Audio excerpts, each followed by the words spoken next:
إن الحمد لله نحمده ونستعينه ونستغفره ونؤمن به ونتوكل عليه ونعوذ بالله من شرور أنفسنا ومن سيئات أعمالنا من يهده الله فلا مضل له ومن يضلله فلا هادي له ونشهد أن لا إله إلا الله وحده لا شريك له وأشهد أن محمدا عبده ورسوله أرسله بالحق بشيرا ونذيرا وداعيا إلى الله بإذنه وسراجا منيرا يا أيها الذين آمنوا اتقوا الله حق تقاته ولا تموتن إلا وأنتم مسلمون يا أيها الناس اتقوا ربكم الذي خلقكم من نفس واحدة وخلق منها زوجها وبث منهما رجالا كثيرا ونساء واتقوا الله الذي تساءلون به والأرحام إن الله كان عليكم رقيبا يا أيها الذين آمنوا اتقوا الله وقولوا قولا سديدا يصلح لكم أعمالكم ويغفر لكم ذنوبكم ومن يطع الله ورسوله فقد فاز فوزا عظيما إن أصدق الحديث كتاب الله وأحسن الهدي هدي محمد صلى الله عليه وسلم وشر الأمور محدثاتها كل محدثة بدعة كل بدعة ضلالة كل ضلالة في النار اللهم صل على رسولك سيدنا ونبينا مولانا محمد وبارك وسلم عليه எல்லாம் வல்ல அல்லாஹ் தஆலாவுடைய நல்லடியார்களே, நாம் எல்லாம் இந்த புனிதமிக்க ஹஜ்ஜுடைய மாதத்திலே ஜும்மாவுடைய நாளிலே இங்கே ஒன்று கூடியிருக்கிறோம். அல்லாஹ் தஆலா தன்னுடைய திருமறை குர்ஆனிலே சொல்லும் பொழுது இன்ன இத்தஷ் ஷுஹூரி இன்தல்லாஹி 12 ஷஹரன் في كتاب الله يوم خلق السماوات والأرض منها أربعة حرم. நிச்சயமாக அல்லாஹ்வுடைய பதிவு புத்தகத்திலே வானங்களையும் பூமியையும் படைத்த நாளிலிருந்து மாதங்களுடைய எண்ணிக்கை 12 இருக்கிறது. அவற்றிலே 4 மாதங்கள் புனிதமானவை: முஹர்ரம், ரஜப், துல்காதா, துல்ஹஜ். இந்த அடிப்படையிலே மேலும் அல்லாஹ் தஆலா தன்னுடைய திருமறை வசனத்திலே சொல்லி காட்டுகிறான், வல் ஃபஜ்ர் வலயாலின் அஷ்ர் வஸ்ஸஃபி வல் வத்ர். இந்த வாக்களிக்கப்பட்ட 10 நாட்கள் மீது சத்தியம் என்று அல்லாஹ் சொல்லி காட்டுகிறான். இந்த 10 நாட்கள் என்பது துல்ஹஜ் மாதத்தினுடைய முதல் 10 நாட்கள். நாம் இந்த 9 நாட்களை கடந்து இன்றைக்கு அரஃபாவுடைய தினத்திலே இருக்கிறோம். நம்முடைய அமல்கள் அல்லாஹ்விடத்திலே ஏற்றுக்கொள்ளப்பட்டதா என்பது அல்லாஹ்வுக்கு தான் வெளிச்சம். நபி ஸல்லல்லாஹு அலைஹி வஸல்லம் சொன்னார்கள், மல் அமலு ஃபீ அய்யாமில் அஷ்ரி அஃதல மினல் அமலி ஃபீ ஹாதிஹி. வேறு நாட்களிலே செய்யக்கூடிய எந்த ஒரு நற்செயலாக இருந்தாலும், நன்மையான காரியங்களாக இருந்தாலும், இந்த துல்ஹஜ் மாதத்திலே செய்யக்கூடிய நன்மையை விட அது சிறந்ததல்ல. சஹாபாக்கள் கேட்கிறார்கள், قال فلل جهاد يا رسول الله, ஜிஹாதை விட அது சிறந்ததா என்று. நஅம் வலல் ஜிஹாத், ஆம் ஜிஹாதை விட சிறந்தது. ஆனால் ஒரே ஒரு நிபந்தனை, அந்த ஜிஹாதிலே கலந்து கொண்டு தன்னுடைய இன்னுயிரை யார் தியாகம் செய்தாரோ அந்த தியாகத்திற்கு ஈடாக. அந்த ஜிஹாதிலே கலந்து கொண்டவருடைய நன்மை இந்த 10 நாட்களிலே நாம் செய்யக்கூடிய அமல்களுக்கான நன்மையாக இருக்கிறது. அன்பானவர்களை சிந்தித்து பார்க்க வேண்டும். மேலும் இந்த மாதத்திலே அனைத்து அமல்களும் ஒன்று சேர்ந்து வரும். தொழுகை, நோன்பு கூட இந்த மாதத்திலே வரும். காரணம், அல்லாஹ்வுடைய தூதர் ஸல்லல்லாஹு அலைஹி வஸல்லம் அவர்கள் 1லிருந்து 9 வரைக்கும் நோன்பு வைத்திருக்கிறார்கள். நம்மால் அப்படி முடியவில்லை என்று சொன்னால் அரஃபாவுடைய தினம் அந்த 9வது பிறையிலேயாவது நாம் என்ன செய்யணும்? நோன்பு வைக்கணும். தொழுகை, சதக்கா எல்லாமே சேர்த்து வரக்கூடிய ஒரு மாதமாக இருப்பதை பார்க்கிறோம். அன்பானவர்களே, இன்றைய தினம் முக்கியமாக அரஃபாவுடைய தினம், நோன்பு வைக்கக்கூடிய தினம். அல்லாஹ்வுடைய தூதர் ஸல்லல்லாஹு அலைஹி வஸல்லம் சொன்னார்கள், அல் ஹஜ்ஜு அரஃபா, அரஃபா, அந்த ஹஜ்ஜின்றாலே அது அரஃபா என்று சொன்னார்கள். காரணம், அல்லாஹ் மறுமை நாளிலே கூட இந்த தினத்தை வைத்திருக்கிறான். மறுமையிலே சொர்க்கம் நரகம் என்று பிரிக்கப்பட்டு மக்கள் அங்கங்கே கொண்டு போய் சேர்ப்பிக்கப்பட்ட பிறகு இந்த அரஃபாவுடைய தினத்தில் அல்லாஹ் தஆலா தான் நாடியோரை சிலரை என்ன செய்வான், நரகத்தில் இருந்து விடுவித்து சொர்க்கத்திற்கு கொண்டு செல்வான். அப்படிப்பட்ட ஒரு மகத்தான நாள்.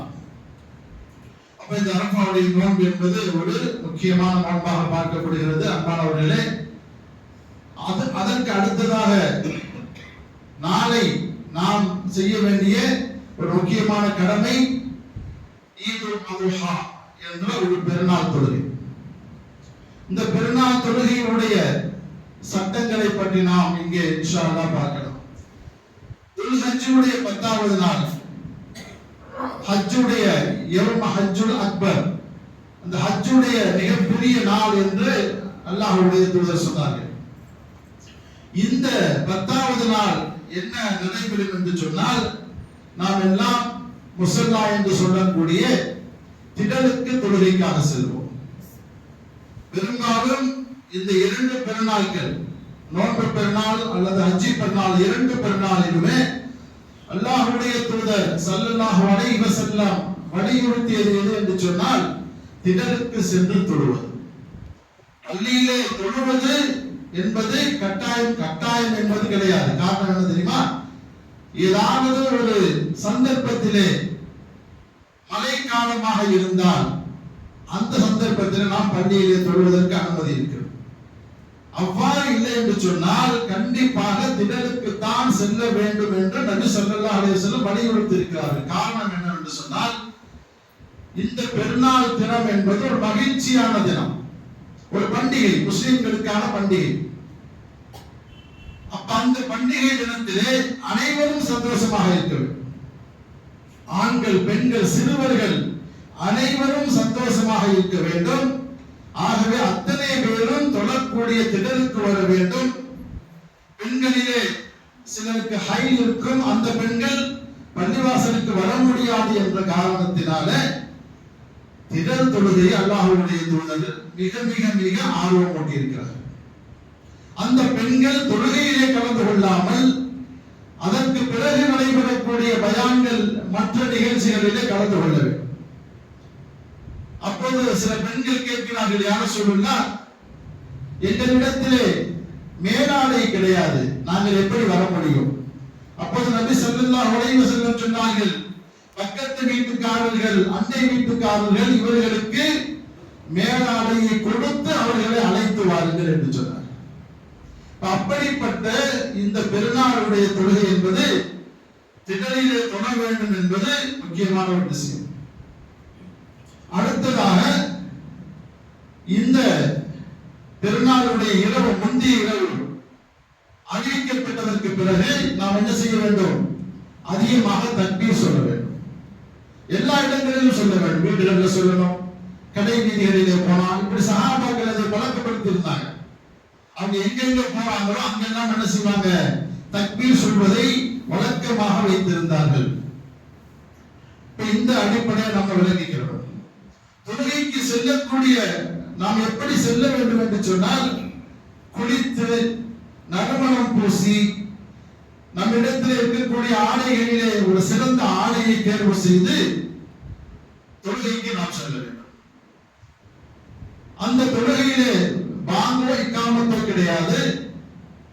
அந்த தொழுகை ஒரு ஃபர்லான தொழுகை. அப்ப இந்த அடிப்படையிலே இந்த பெருநாள் தொழுகையை நாம் நிறைவேற்றுவோம். இதற்கு பிறகு ஒரு முக்கியமான அமல், இந்த 10வது நாளுடைய சிறப்பு என்னவென்று சொன்னால், நாம் செய்யக்கூடிய அந்த உலூஹியா என்று சொல்லக்கூடிய அறுத்து பலியிடக்கூடிய நிகழ்வு. இன்ஷா அல்லாஹ் நாளைக்கு நிறைய பேர் அதை நிறைவேற்றப்படும். அதற்கான சட்டங்கள் என்ன என்பதை நாம் அறிந்து கொள்ள வேண்டும். அல்லாஹ் தஆலா இந்த சில நேரங்களில் பார்த்தீங்கன்னா தொழுகையையும் குர்பானியையும் சேர்த்து குறிப்பிடுகிறான். குல் இன்ன ஸலாத்தி வ நுஸ்கி வ மஹ்யாய வ மமாத்தி லில்லாஹி ரப்பில் ஆலமீன். மெய்யாக என்னுடைய தொழுகையும், என்னுடைய குர்பானியும், என்னுடைய வாழ்வும், என்னுடைய மரணமும் எல்லாமே அகிலங்களுடைய இறைவனாகிய அல்லாஹ்வுக்கே உரித்தாகும் என்று அல்லாஹ் தஆலா திருமறை குர்ஆன்ல இப்படி சொல்றான். பண்புக்குரியவர்களே, இந்த 10வது நாள் என்பது மிக சிறப்பான நாள். ஒரு நபியுடைய தியாகத்தை நினைவு கூறக்கூடிய நாள். அவர்கள் செய்த அந்த தியாகத்தை ஒட்டுமொத்த உலக முஸ்லிம்களுக்கும் அல்லாஹ் தஆலா ஒரு அடையாளமாக, ஒரு அமலாக ஆக்கி இருப்பதை பார்க்கிறோம். யாரெல்லாம் இந்த பிறை 10 உலூஹியா கொடுக்க வேண்டும் என்று நியத்து செய்தார்களோ அவர்கள் என்ன செய்ய வேண்டும்? அந்த முதல் பிறை அதற்கு முன்பாகவே தங்களுடைய தலைமுடிகளையோ அந்த பிறை 10 வரைக்கும் குர்பானை கொடுக்கும் வரைக்கும் தங்களுடைய தலைமுடியோ அல்லது தாடிகளையோ தங்களுடைய நகங்களையோ வெட்டக்கூடாது என்பது சட்டம். குர்பானியை கொடுத்து விட்டோம் என்று சொன்னால் நாம் என்ன செய்யலாம்? இவற்றை எல்லாம் செய்து கொள்ளலாம். அல்லாஹ் தஆலா தன்னுடைய திருமறை குர்ஆனிலே சொல்லி காட்டுகிறான், வலிகுல்லி உம்மத்தின் ஜஅல்னா மன்சகன் லியذكروا اسم الله على ما رزقهم من بهيمة الأنعام. கால்நடை பிராணிகளிலிருந்து அல்லாஹ் அவர்களுக்கு உணவாக்கி உள்ள ஆடு, மாடு, ஒட்டகம் போன்றவற்றின் மீது அவர்கள் அல்லாஹ்வுடைய பெயரை கூறி குர்பானி கொடுப்பதை ஒவ்வொரு வகுப்பாருக்கும் நாம் கடமையாக்கி இருக்கிறோம். ஆகவே உங்கள் இறைவன் ஒரே இறைவன், எனவே அவன் ஒருவனுக்கே நீங்கள் முற்றிலும் வழிபடுங்கள், உள்ளச்சம் உடையோருக்கு நன்மாராயம் கூறுவீராக நபியே என்று அல்லாஹ் தஆலா சொல்கிறார். அப்ப இந்த குர்பானி என்பது வசதி படைத்த மக்கள் மீது கடமை, எல்லார் மீதும் கடமை கிடையாது. கடன் வாங்கி குர்பானி கொடுக்க முடியுமா? அவசியம் கிடையாது. யாரிடத்திலே வசதி இருக்கிறதோ, இன்னும் நபி ஸல்லல்லாஹு அலைஹி வஸல்லம் சொன்னார்கள், தெளிவாக சொன்னார்கள், யாரிடத்திலே வசதி இருந்தும் குர்பானி கொடுக்காமல் இருக்கிறாரோ அவர் திடல் தொழுகையிலே கலந்து கொள்ள வேண்டாம் என்று சொன்னார். பெண்களை கூட திடல் தொழுகைக்கு அழைத்து வருமாறு கட்டளையிட்ட அல்லாஹ்வுடைய தூதர், வேண்டுமென்றே வசதி வாய்ப்புகள் இருந்தும் கூட யார் அதை செய்யாமல் இருக்கிறாரோ அவர் முஸல்லாவிற்கு வர வேண்டாம். அப்ப பாருங்கள், யாருக்கு இந்த அடிப்படையை நம்ம தெளிவாக விளங்குகிறோம். அதே போல இந்த குர்பானியுடைய நாட்கள் எப்பெல்லாம் நம்ம கொடுக்கலாம் என்று சொன்னால், பிறை 10 ஐயாமு தஷ்ரீக் என்று சொல்லக்கூடிய 11, 12, 13 இந்த 4 நாட்களும் நம்ம என்ன செய்யலாம்? குர்பானி கொடுக்கலாம். 10ஆம் தேதி நம்மளால முடியல, 10 பிறை 10ல நம்மளால கொடுப்பதற்கான வாய்ப்பு இல்லை என்று சொன்னால் 11, 12, 13 இந்த மாலை நேரம் வரைக்கும் நம்ம என்ன செய்யலாம்? குர்பானி கொடுக்கலாம். அதே போல இன்னொரு முக்கியமான விஷயம் பாருங்க, சில பேர் குர்பானியை தாம் இருக்கிற இடத்துல கொடுக்க மாட்டாங்க. சொந்த ஊருக்கு பணத்தை அனுப்பிச்சு என்ன செய்வாங்க? அங்க எங்க அப்பா அம்மாவெல்லாம் இருக்கிறாங்க, அங்க கொடுத்துருவோம்னு நினைப்பாங்க. இது மார்க்கத்திலே ஏற்புடையது கிடையாது. யாரு நியத்து செய்கிறாரோ அவர் எங்கே இருக்கிறாரோ அங்கேதான் குர்பானி கொடுக்கிறோம். நாம் வேண்டுமானால் அந்த வெளியூருக்கு செல்லலாம், சொந்த ஊருக்கு செல்லலாம், அங்கு சென்று குர்பானி கொடுக்கலாம். ஆனால் நீங்கள் அந்த நேர்ச்சை செய்தவர்கள் ஒரு ஊரிலே இருந்து கொண்டு இன்னொரு ஊரிலே குர்பானி கொடுக்க கூடாது. அதே போல இந்த குர்பானியை சில பேர் எப்படி நினைக்கிறாங்கன்னா, இது ஒரு செலவு தானே, தர்மம் தானே, ஏழைகளுக்கு தானே கொடுக்கிறோம், அதனால இந்த குர்பானியுடைய பணத்தை ஏழை எளிய மக்களுக்கு நம்ம என்ன செய்வோம்? தானமாக கொடுத்துருவோம், தர்மம் செய்து விடுவோம், ஜகாத்தாக கொடுப்போம். இதுவும் மார்க்கத்திலே அனுமதிக்கப்பட்டது கிடையாது. என்ன காரணம்? குர்பானி என்பது வேற, சதக்கா ஜகாத் என்பது வேற. அதை நீங்க எவ்வளவு வேணாலும் கொடுத்துக்கலாம். ஆனா குர்பானி என்பது உங்களுக்கு வசதி இருந்தா கடமை, அது ஒரு தியாகத்தை நினைவு கூறக்கூடிய ஒரு செயல்.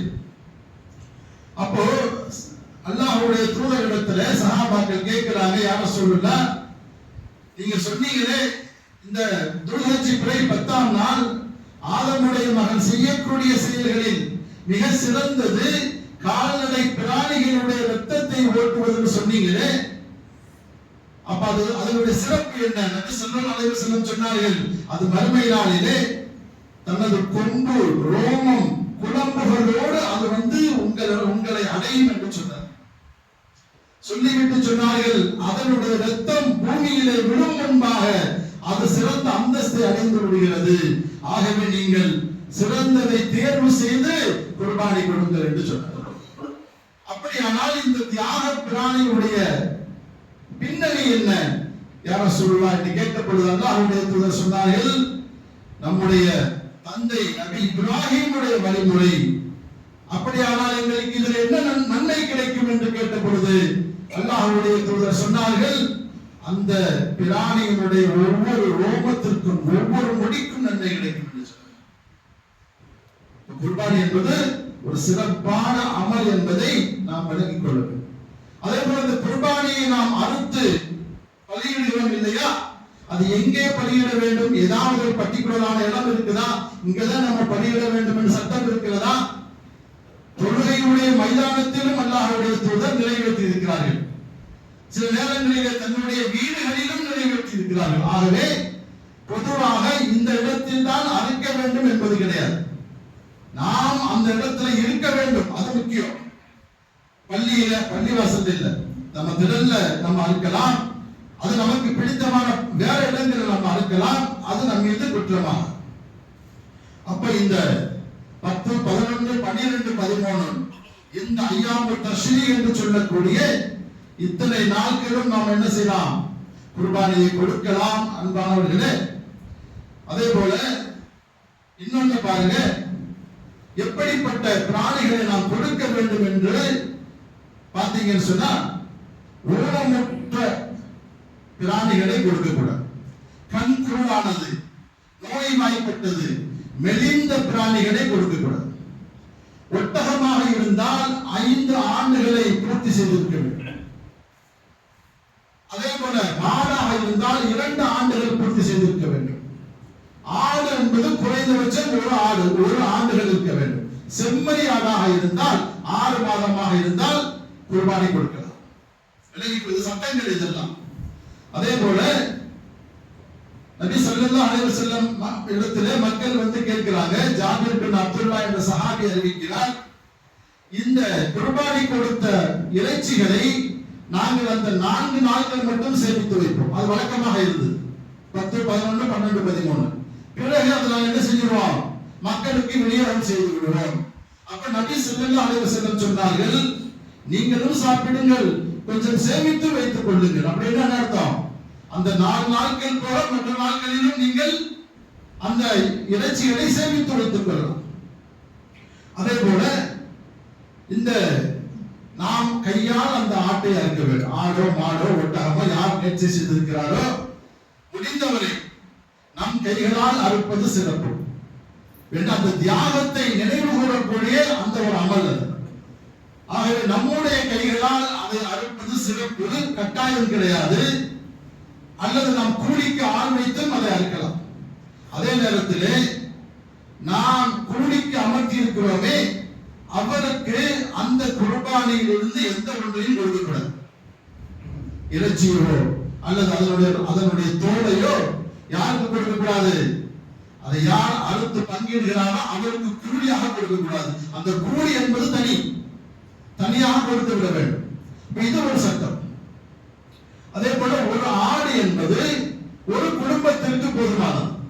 ஒருவர் அந்த குடும்பத்திலே நிர்வாகியாக இருக்கிறார், தலைவராக இருக்கிறார் என்று சொன்னால், அவரை சார்ந்து அந்த குடும்பத்திலே பல பேர் இருப்பார்கள் என்று சொன்னால், குறைந்தபட்சம் ஒரு ஆடு.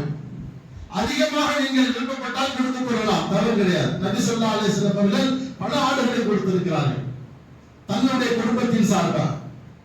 அப்ப ஒரு ஆடு என்பது ஒரு குடும்பத்திற்கு, அதை யாரும் பங்கு சேர முடியாது.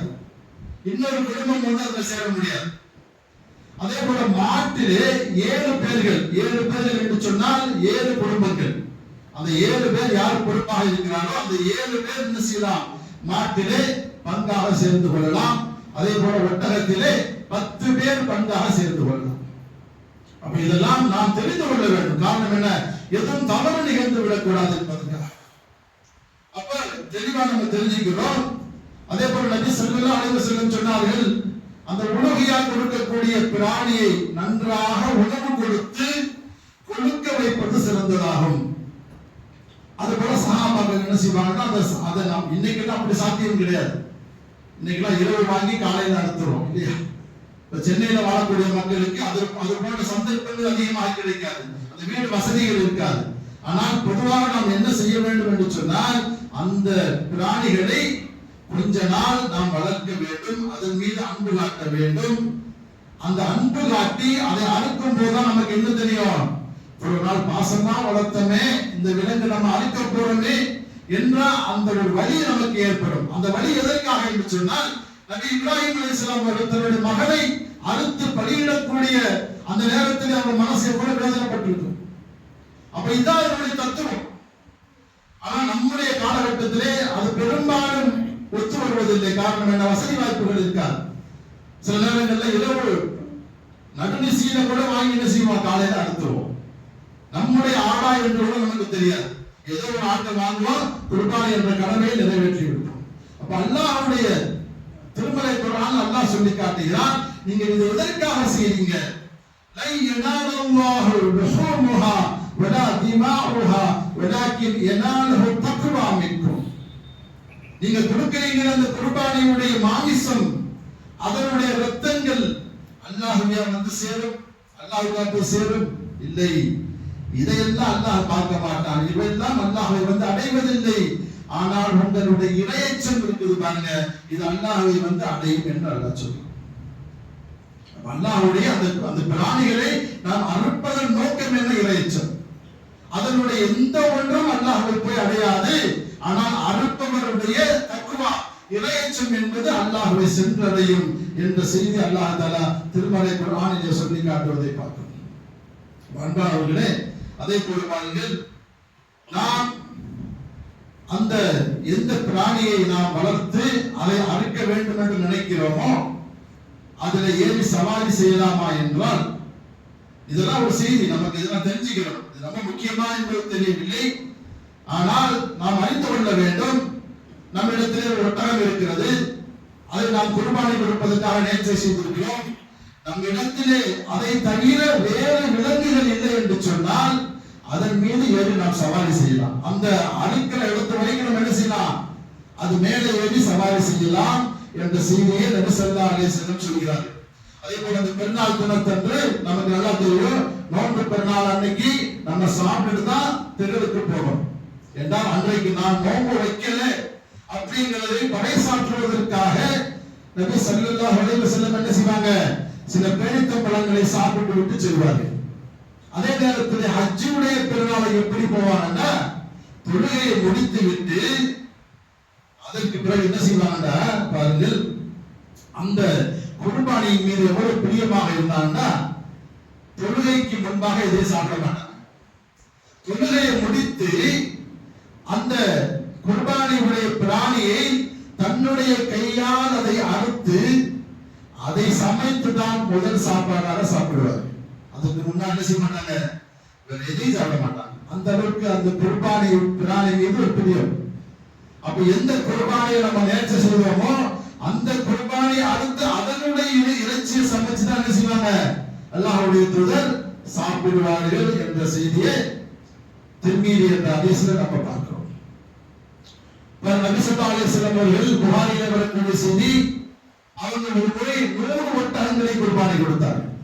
100 ஒட்டகங்கள், அதில் 63 ஒட்டகங்களை தன்னுடைய கைகளால் அறுத்தார்கள். அவற்றினுடைய இறைச்சியை பங்கிடுமாறு எனக்கு கட்டளையிட்டார்கள். நான் அவற்றை பங்கிட்டேன். இதை அறிவிக்கக்கூடியவர் அலி ரலியல்லாஹு அன்ஹு என்ற அவருடைய குடும்பத்தை சார்ந்தவர். பிறகு அதனுடைய சேதங்களை பங்கிடுமாறு கட்டளையிட்டார்கள்.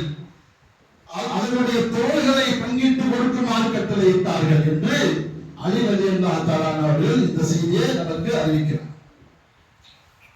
அல்லாஹ்வுடைய திருமறை குர்ஆன் சொல்லி காட்டுகிறது, லியஷ்ஹது மனாஃபிஅ லஹும் ويذكر اسم الله في أيام معلومات على ما رزقهم من بهيمة الأنعام فكلوا منها وأطعموا البائس الفقير. அல்லாஹ் தஆலா சொல்லிக்காட்டிய தங்களுடைய பலன்களை அடைவதற்காகவும் குறிப்பிட்ட நாட்களில் அல்லாஹ் அவர்களுக்கு அளித்துள்ள ஆடு மாடு ஒட்டகம் போல நாட்கால் பிராணிகள் மீது அவன் பெயரை சொல்லி குர்பானி கொடுப்பவர்களாகவும் அவர்கள் வறுமையிலே வருவார்கள். எனவே அதிலிருந்து நீங்களும் உண்ணுங்கள், ஏழைகளுக்கும் கொடுங்கள். அன்பானவர்களே, அப்ப இந்த அடிப்படையில் நாம் விளங்கிக் கொள்ள வேண்டும். இந்த குர்பானி கொடுக்கக்கூடிய செயல் என்பது மிக உன்னதமான செயல், மிக ஒரு முக்கியமான காரியமாக பார்க்கப்படுகிறது. அதே நேரத்தில் யார் தொழுகைக்கு முன்பாக குர்பானி கொடுத்தாரோ அது குர்பானியிலே சேராது. அல்லாஹ்வின் கூட ஆசிப் என்ற சஹாபி அறிவிக்கிறார், அல்லாஹ்வுடைய தூதர் ஸல்லல்லாஹு அலைஹி வஸல்லம் அவர்கள் எங்களுக்கு பெருநாள் தொழுகை முடித்து உரை நிகழ்த்தினார்கள். அந்த உரைக்கு பிறகு அவர்கள் சொன்னார்கள், யார் தொழுகைக்கு முன்பாக குர்பானி கொடுக்கிறாரோ அது உண்மையாக குர்பானி கொடுத்தவர் அல்ல. அப்போது அபூ குர்தா என்ற ஒரு சஹாபி இருந்து யார் சொல்றார், இன்றைய தினம் நாங்கள் உண்ணுவதற்கும் பருகுவதற்குமான தினம் என்று நினைத்து தொழுகைக்கு முன்பாகவே நான் குர்பானி கொடுத்து அதை சாப்பிட்டு விட்டேன் என்று சொன்னார். அப்போது நபி ஸல்லல்லாஹு அலைஹி வஸல்லம் சொன்னார்கள், அது குர்பானியிலே சேராது. உன்னிடத்திலே வேறு ஏதாவது பிராணிகள் இருக்கிறதா என்று கேட்ட பொழுது அவர் சொன்னார்கள், என்னிடத்திலே 6 மாதம் நிரம்பிய ஆட்டுக்குட்டி ஒன்று இருக்கிறது, அது அறுப்பது எனக்கு போதுமானதா என்று கேட்ட பொழுது ஆம், அதை அறுப்பாயாக என்று சொன்னார். அப்ப இதை நம்ம விளங்கிக்கிறோம். நம்ம தொழுகைக்கு முன்னாடி தவறுதலாக குர்பானியை கொடுத்து விட்டோம் என்று சொன்னால் திரும்பவும் தொழுகைக்கு பிறகு ஒரு குர்பானியை கொடுக்க வேண்டும். அப்படி கொடுத்தால்தான் அந்த நிகழ்வு முழுமையாகும். இதை நாம் தெளிவுபடுத்திக் கொள்ள வேண்டும் அன்பிற்கினர்களே. அப்ப இந்த செயல்கள் எல்லாம் நாம் செய்கிறோம் என்று சொன்னால் இது ஒரு குடும்பத்தை முன்னிலைப்படுத்தி அல்லாஹ் தஆலா நமக்கு அதை அவர்களுடைய தியாகத்தை அவர்களுடைய அர்ப்பணிப்பை அல்லாஹ் தஆலா இந்த உலக முஸ்லிம்கள் அனைவரும் மீதும் ஒரு அமலாக ஒரு கடமையாக ஆக்கியிருக்கிறார். எப்படி நபி இப்ராஹிம் அலைஹிஸ்ஸலாம் அவர்கள் வாலிப வயதிலே அவர்கள் மக்காவுக்கு வர்றாங்க. வாலிப பருவத்தில் இருந்த சிறு குழந்தை கிடையாது, வாலிப பருவம். அவரிடத்திலே வந்து சொல்கிறார்கள், இப்படி ஒரு கனவு கண்டேன், அல்லாஹ் உன்னை அறுத்து பலியிடுவதாக, நீ என்ன நினைக்கிறாய் என்று கேட்ட பொழுது அந்த மகனுக்கும் தந்தைக்கும் இடையே உள்ள அந்த ஈமானை உணர்வை பாருங்கள். அவர் சொல்கிறார், இறைவனுடைய கட்டளை அதுவாக இருந்தால் நீங்கள் இதை நிறைவேற்றுங்கள், என்னை நீங்கள் பொறுமையாளராக பார்ப்பீர்கள். பண்பாளர்களே, அப்படி தன்னுடைய மகனை அறுத்து பலியிடக்கூடிய அந்த நேரத்தில் அவர் முற்படுகிறார். இப்ராஹிம் அலைஹிஸ்ஸலாம் அவர்களுக்கு அல்லாஹ் இந்த கட்டளைகள் எல்லாம் அப்படித்தான்.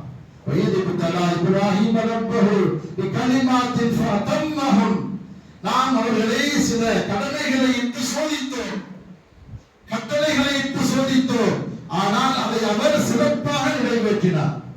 அப்ப இந்த அடிப்படையிலே இந்த தியாகத்தை நினைவு கூறும் விதமாகத்தான் அல்லாஹ் தஆலா இந்த குர்பானி என்ற அமலை நமக்கு கடமையாக ஆக்கியிருக்கிறார். அன்பானவர்களே, இந்த துல்ஹஜ் மாதத்தினுடைய 10 நாட்களும் அல்லது ஐயாமு தஷ்ரீக் என்று சொல்லக்கூடிய அந்த 3 நாட்களும் மிக முக்கியமான நாட்கள். அந்த 4 நாட்களும் நம்ம என்ன செய்யலாம், 10, 11, 12, 13 குர்பானி கொடுக்கலாம். நம்முடைய வசதிக்கு ஏற்ப அந்த நாட்களை நாம் தேர்ந்தெடுத்துக் கொள்ளலாம். இது நம்ம மீது குற்றம் இல்லை என்று அல்லாஹ் சொல்லி காட்டுகிறான். அப்ப இந்த அடிப்படையில இந்த மாதத்தை சிறப்பாக ஒரு சிறந்த ஒரு மாதமாக எடுத்துக்கொண்டு அமல்கள் செய்து அல்லாஹ்விடத்திலே அதிக நன்மைகளை பெறக்கூடிய மக்களாக உங்களையும் என்னையும் அல்லாஹ் தஆலா ஆக்கி அருள்வானாக. வாஹி தஅவானா அல்ஹம்துலில்லாஹி ரப்பில் ஆலமீன்.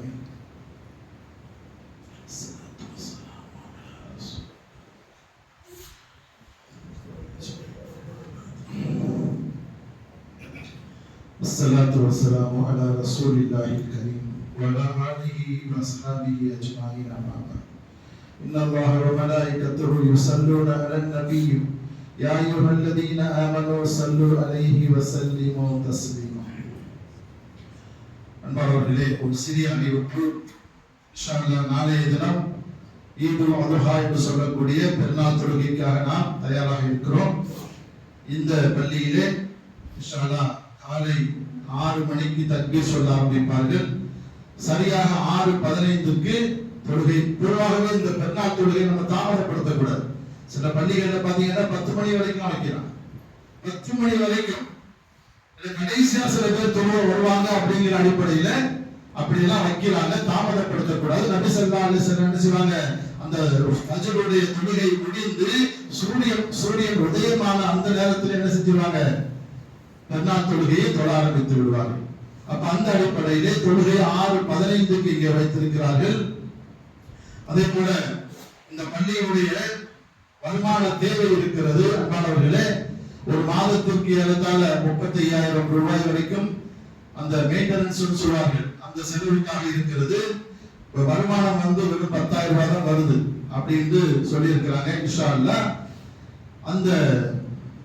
அந்த தொகை ஈடுகட்டுவதற்கான அந்த 25,000 ரூபாயை இன்ஷா அல்லாஹ் உங்களுடைய நன்கொடைகள் மூலமாக தான் அதை ஈடு செய்ய முடியும். அன்பானவர்களே, தாராளமாக இந்த நாள்ல நீங்க செய்யக்கூடிய அமல்களுக்கு அதிகமான கூலி கிடைக்கும். அவர்கள் இந்த மாதத்துல நீங்க உங்களால் முடிந்த அளவுக்கு இந்த பள்ளிக்கு என்ன செய்யுங்க? உங்களுடைய நன்கொடைகளை, உங்களுடைய சதகாக்களை, ஜகாத்துகளை கொடுங்க. இன்ஷா அல்லாஹ் அல்லாஹ் தஆலா நம் அனைவருக்கும் கிருபை செய்வானாக. அக்கூலு கௌலி ஹாதா அஸ்தக்ஃபிருல்லாஹ் லி வ லக்கும். அஸ்ஸலாமு அலைக்கும் வ ரஹ்மத்துல்லாஹி வ பரகாத்துஹு.